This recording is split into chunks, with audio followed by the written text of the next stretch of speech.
Silly, derivative, crazy, infested, stupid, surprising, fun. Any number of these could be used to describe Saints Row 4. The game opens with the protagonist assaulting some unknown Arabic terrorist camp headed up by an old friend from STAG, the anti-gang unit that appears in the endgame in Saints Row III. As the protagonist stops a nuclear missile headed for Washington, D.C., landing directly in the Oval Office chair behind the Resolute desk, we fast forward 4 years to where we've become President of the United States, because why not? Taking over the White Crib, we fairly immediately face our most difficult challenge yet, an alien invasion from a race called the Zin. As our longtime friends and fellow Saints are abducted one by one, we soon find ourselves facing off against the alien leader, Zinyak. Bravado and swagger can't save us this time, and we're thrown into a computer simulation designed specifically to torture us. What unfolds next is part Matrix, part Crackdown, part Prototype, and all volition at their most insane. Welcome back to the very twisted world of Saints Row. The biggest way you can fight back against Zinyak and his horde is to take over his simulation and break it. Just like the movie The Matrix, overcoming the constraints of reality quickly grants the player access to Super Sprint and Super Jump. Very early in this title, the gameplay takes on a completely new slant from the previous three. In the first three titles, you spend a great deal of time racking up money, buying businesses, and then customizing your vehicle to get around. When you finally do get access to the helicopter, the world opens up so you can focus on the story. In Saints Row 4, you are the helicopter. With the ability to glide, not unlike you could in Activision's Prototype, you're able to traverse the virtual Steelport world very quickly. This has two direct effects. It's a ton of fun, and you quickly forget that you've already explored the city previously. Before we talk about the rest of the game, I have to share something completely ridiculous. Enjoy. Come on, man! You got what I need, yeah! But you say he's just a friend. But you say he's just a friend. Oh, baby, you got what I need. What the fuck is that? And you say he's just a friend. What is up, fuck, man? And you say he's just a friend. You got what I need. And you say he's just a friend. And you say he's just a friend. Hell no. Zinyak fucked up Biz Marquee. Man, I can't wait to kill that bitch. Super Glide and Run are not the only changes to the formula. Rather than simply buying businesses to add to your bankroll, you'll have to navigate a new hacking minigame to take them over, selecting connection routes in a similar fashion to what we saw in Bioshock. A few new minigames join the fray, including most noticeably Professor Genki's Mind Over Murder, which has you throwing vehicles, mascot heads, and people through festively colored rings, Mech Suit Mayhem, which is exactly what you imagine it to be, and 3 Rift variants that have you platforming using your new speed and glide powers, or dodging waist-high walls as you run down a tunnel like a sewer shark. Some returning games have also been retooled. Mayhem now uses a Zen tank, and streaking has been replaced with Blazin, a high-speed distraction that has you zipping through a specific race path for time. Insurance Fraud also returns, but your new superpowers make it a whole lot more interesting.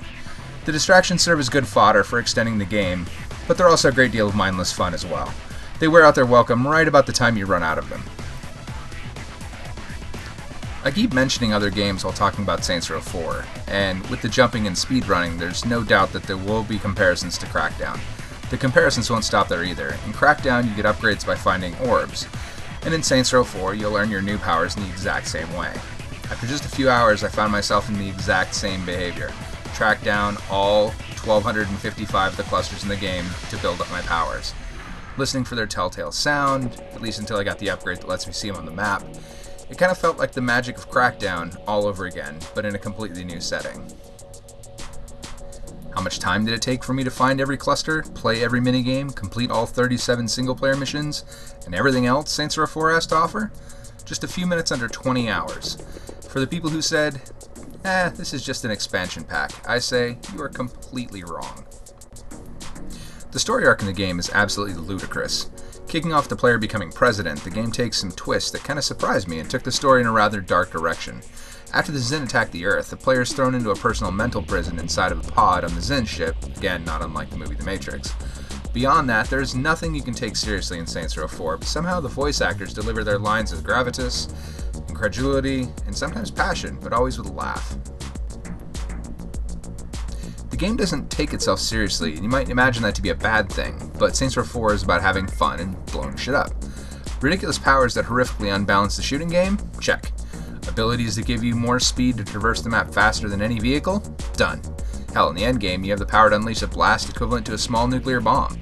The game grants power to the player so far out of whack from what you'd expect in a sandbox game of this type, but somehow it just ends up being fun. I stopped riding in vehicles. I spent more time hurling fireballs from my hands than shooting pistols or rifles. I've heard hours of dubstep from the dubstep gun, forcing both Zin and humans, and their cars, to bounce to my destructive whims. Once it gets going, there's no game that really plays quite like Saints Row 4. Unfortunately, there are a number of bugs, mostly cosmetic, in Saints Row 4. As I was writing notes for my review, I had annotated that because of the ability to essentially fly, you'd hardly ever hear any of the pretty solid licensed music because vehicles become useless. Then, roughly 11 hours into the game, suddenly the audio kicked in and worked for the bulk of the next 9 hours. The audio issues don't stop there though. There's a very repeatable bug where Keith David gives a speech about how the president's currently handling the situation and how he might do it differently, that repeats every single time I load the game. Even after beating the game, this audio bit persists anytime I hit continue from the main menu. There's still plenty of voice repetition from the main character like we'd seen in previous Saints Row titles, so that wasn't a surprise, but hearing a woohoo or something similar every third or so data cluster you pick up, remember there's over 1,000 of them, gets old in a hurry. Beyond the occasional clipping issues, there's also some stability problems. Over the course of 20 hours, I had 6 full crashes to desktop, including one during the endgame credits and once at the main menu. I also jumped directly into the center of a building and was unable to get out, forcing a quit to the main menu to respawn.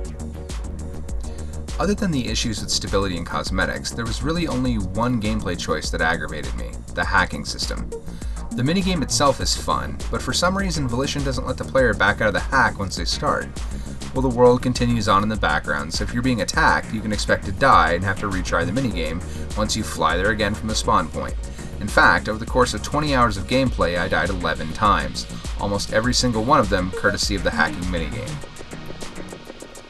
Saints Row 4 feels like the swan song of the series.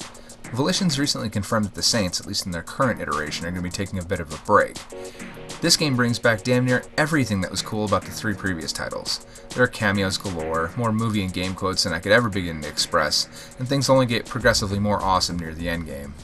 I can't take away from the fun of discovering these little twists, but suffice it to say that this game was built as an homage to the history of gaming.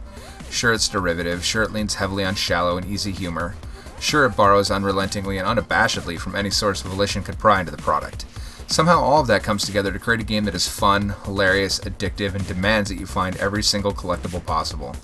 As a game reviewer, I don't often get to spend a great deal of time finding all the pieces of candy in a game, so when I do spend the extra time, it means something. If you like your sociopathic fun somewhere beyond the intersection of insane and unapologetic, you're going to love Saints Row 4.